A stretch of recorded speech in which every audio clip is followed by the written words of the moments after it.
Gente, tem um mico ali, não é só um não, dois. Ali no pé de coqueiro. Ele estava aqui no fundo, aqui eu vi eles pular aqui, eu já vi ele outras vezes, mas não tive muito interesse, parece que ele tá comendo coquinho, aquelas castanhas que tem, né, no coqueiro, né? Olha só, tem um ali, o outro sumiu, não tô vendo ele. Ah, ó, ele apareceu lá. Deixa eu ver se dá pra dar um zoom aqui.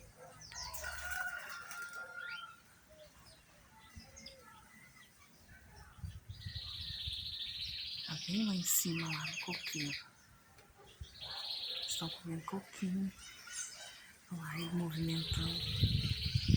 Tá bem longe mesmo. O coqueiro é bem alto, né? Aqui eu tô dando zoom, tá vendo? Olha lá, eles deram um pulinho lá, eles vão passar para outro lugar. Olha que gracinha.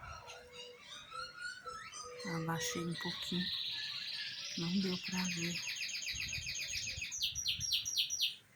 Tinha que ver eles mais nítido, né? Ele escondeu ali. Olha lá, ele foi pra lá. Tá vendo? Agora tá dando pra ver mais perfeito, né? Vou filmar ele aqui.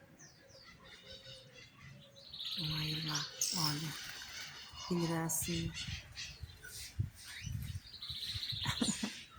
É o miquinho. Mico. Tá lá escondido, tem medo, né? Ele fica com medo. Eu queria que ele viesse mais pra cá. Que eu possa filmar ele, né? Olha que gracinha. Desceu. Tá lá.